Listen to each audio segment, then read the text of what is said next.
Ladies and gentlemen, good morning, everybody. Thanks again to Sam for the invitation.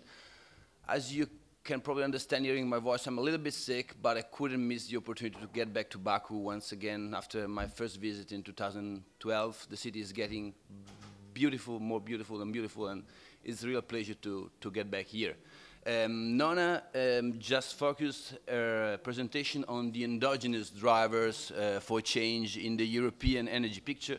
Let me detail a little bit more on the contribution of the exogenous factor to the potential evolution of the hydrocarbon sector in Europe and in the Eurasian continent more in general.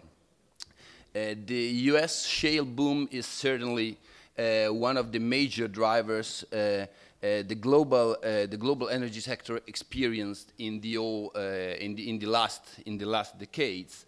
In the oil sector, it contributes to generate the current excess of supply, which, together with the OPEC response, incapacity to respond, determined the collapse of oil prices by 50% in the last semester, something which, for a country like Azerbaijan, is certainly not a good evolution, but for a heavily dependent country like Italy and like Europe is something that makes our economy recover probably quicker than expected. But while in the oil sector, these changes have already produced some major changes, as the one I mentioned before. In the gas sector, the global effects of the shale boom are not yet so evident. Let me say that in the U.S. the situation is still uncertain about the real amount of the gas. Today, the total primary reserve of gas in the U.S. are about 9 trillion cubic meters. But according to the the Information Administration of the United States governments, the technically recoverable shale gas reserves amount to 24 TCM.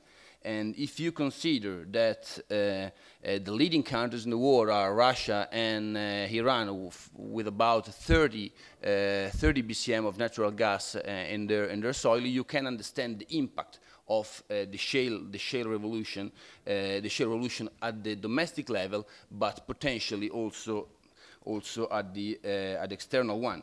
As I said, the external effect is still limited, but inside the U.S., these changes are taking place quite fast.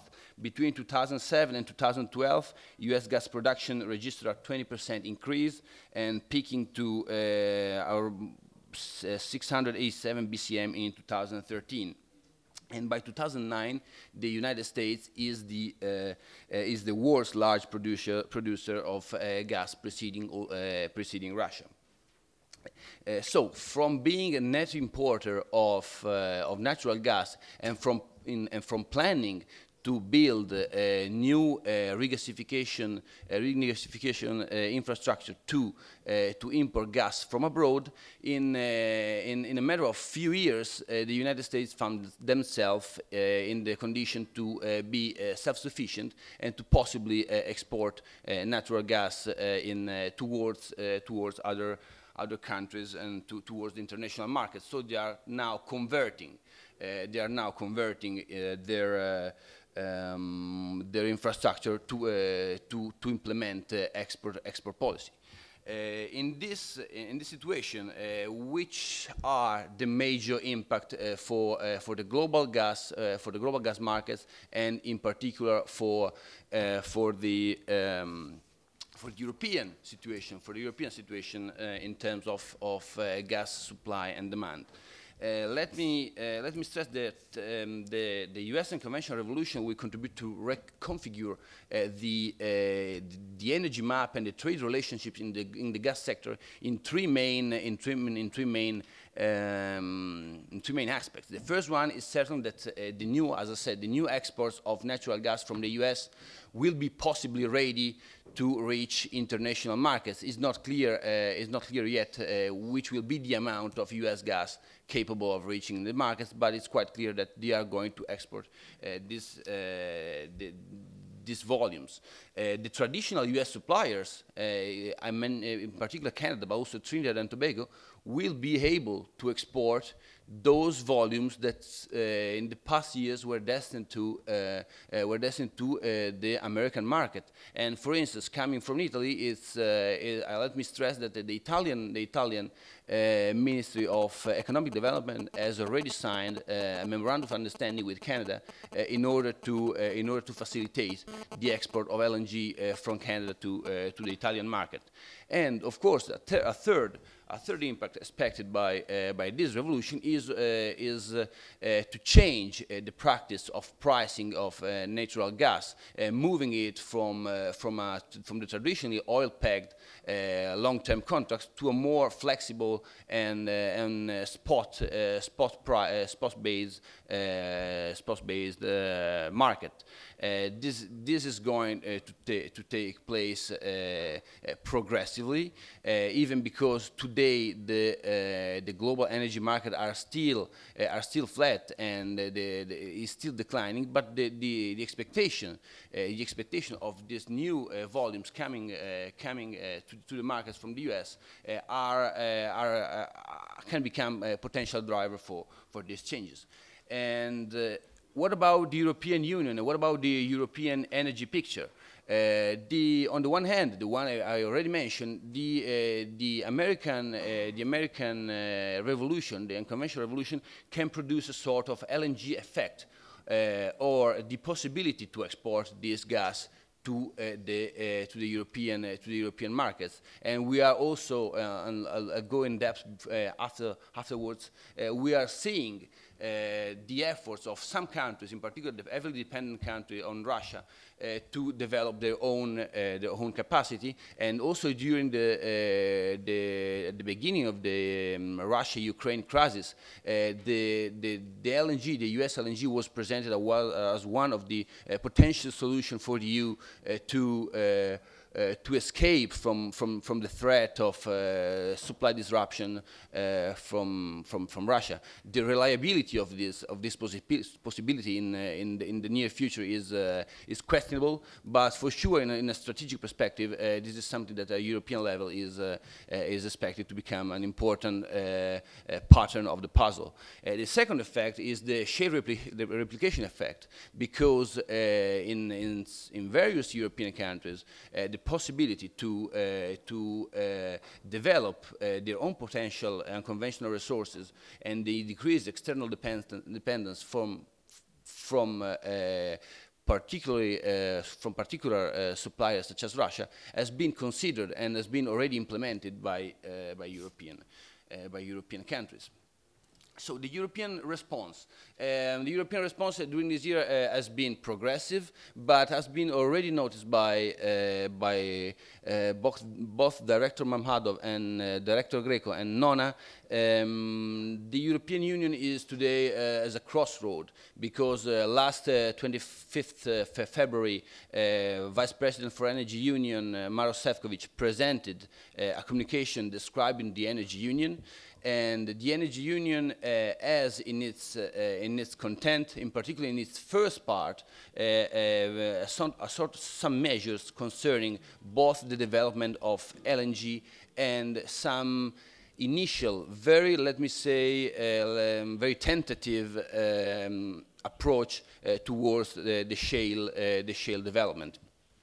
Moving to the European response in the LNG sector, the Energy Union communication announced that the European Commission will explore the full potential of liquefied natural gas. This is quite obvious, but in particular will prepare a comprehensive LNG strategy. And it has already been stressed by the Commissioner for Energy and Environment and Climate Policies, Cañete, also in Riga. The EU is focused on establishing a stronger and a more coherent LNG strategy strategy in order to cope with problems on the security of supply. And LNG strategy doesn't mean only building new energy infrastructure, new LNG regasification infrastructure, but means in particular building internal infrastructure storage in order to make the internal market more resilient. And in particular, in this time frame, other single European member states, such as those heavily dependent of Russia, such as Poland, Lithuania, but also Finland and Estonia, are trying to build their own regasification capacity, which is already considered as a project of common interest by the European Commission. The issue or the question to be put on the table concerning this aspect is whether the European market will be sufficiently prosperous to attract new volumes coming, for instance, from the United States, or in terms of prices, for instance, in terms of demand. While, for instance, the competitiveness and the higher price in the Asian market could encourage U.S. shipper to move these volumes to the Asian markets. Moving to the second issue, to the shale gas response, the European Energy Union communication, as I mentioned before, is quite vague when dealing with these issues, because as you probably know, the issue concerning energy mix, energy exploration, energy resources is still covered by Article 194 of the Lisbon Treaty, which gives to member states the power to manage by their own their energy mix and the extraction and exploitation of energy resources. So the Energy Union just states that producing oil and gas from unconventional sources in Europe, such as shale gas, is an option, provided that issues of public acceptance and environmental impact are adequately addressed. This is another important issue, in particular because and I will see this later, because the European situation in terms of population intensity and so on is quite different from the US one. But in Europe, there are expected to be around 16 TCM of shale gas available, and 20 countries have already allowed exploratory drillings, while others decided to ban these activities. In particular, one of the most active is Poland, but also Bulgaria, Romania, and Hungary, and even Ukraine have opted to open their market to potential shale exploration and drilling. Big companies such as Exxon, Marathon, Total, Eni, Chevron, and ConocoPhillips have been involved in these activities. Of course, shale gas in Europe won't be a complete game changer, but is expected to replace the declining of the conventional gas production. And according to the calculus of the European Commission, is by 2035 the shale gas production is expected to cover, in a very best and optimistic scenario, about 10% of the European gas consumption, or 3% of the European total energy mix. Again, there is an open question to be put on the table, and I already mentioned before: is the U.S. industrial model in the shale context exportable and replicable to the European context? So the issues of course, population, environmental issues, but also the filière, the industrial filière capable of, and services capable of developing these resources with the intensity that shale production needs. This is another option, another question that has to be addressed in order to understand where the European picture, how the European picture will be shaped in the years to come. And with this second question, I pass again the floor to Nona. Thank you.